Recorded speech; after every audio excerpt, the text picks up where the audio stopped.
Next on my list is the District Representative of Algeria. Madam, you have the floor, please.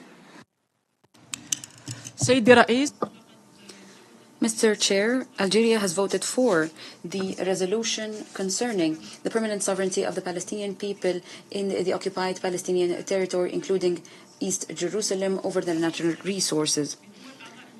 The fact that the vast majority of the member states of the General Assembly have voted for this resolution further emphasizes their commitment to the principle of the rights of peoples under a foreign occupation having sovereignty over their natural resources as an inalienable right and a right indivisible from the right to self-determination. This resolution is added to a number of other resolutions that we have strongly supported regarding Palestine, whether in the Security Council or in the UN General Assembly. This is because such resolutions are complementary. We cannot tackle the political, security, military, and humanitarian dimensions of occupation without making reference to the short and long-term economic and social impacts on the living circumstances of the Palestinian people. Mr. Chair, the Palestinian people continue to suffer daily, or rather every moment, to the worst possible forms of murder, destruction, and settlement, and the looting of lands, and the confiscation of homes, and the illegitimate exploitation of natural resources. All international laws and UN resolutions and international bodies and organizations have not been able to put an end to these abuses and violations. This includes even the international laws that were supposed to be implemented specifically in times of war. And by that I mean the international humanitarian law. These laws were completely neglected and given no regard by the occupying power that has showed no regard for international legitimacy.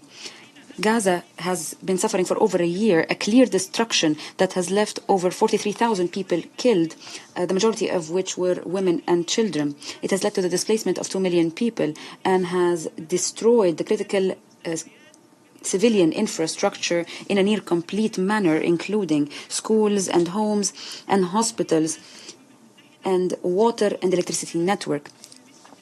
And in the report of the UN Secretary General, Mr. Antonio Guterres, he mentioned that the percentage of remaining potable groundwater does not exceed 5%. Mr. Chair, the land, air, and sea blockade that the occupying power is still enforcing upon Gaza has prevented it from reaching medical and humanitarian assistance. This has created a severe food insecurity crisis that is tantamount to famine, especially in northern Gaza. This disastrous situation could become even worse if the UNRWA is indeed prevented from carrying out its mandate as the occupation threatened. The continuous and broad-scoped destruction of the Palestinian infrastructure will require many years and massive resources for reconstruction, as affirmed by the resolution that we just adopted with a vast majority in the third paragraph. The Palestinian people have the right to demand compensation for the losses and damages that Palestine has suffered. However, even if we can rebuild and rehabilitate institutions, we will never be able to provide true compensation for the lives lost, and we will never be able to erase the psychological impact that will remain a stain upon the memory of Palestinians. This is because the occupation has spared no internationally prohibited means in order to leave no tenet of the crime against the Palestinian people untouched. In conclusion, Mr. President, despite the fact that Gaza has become unsafe and unsuitable for human life, according to the statements of the Assistant Secretary General for Humanitarian Affairs and Deputy Emergency Relief Coordinator, Ms. Joyce Msoya, in her assessment of the situation, the Palestinian people are still standing steadfast and holding steadfastly onto their own land like an olive tree deeply rooted in the ground, thereby teaching all of humanity a lesson in loving one's homeland and belonging to it. Thank you for your kind attention. I thank the District Representative of Algeria for her statement.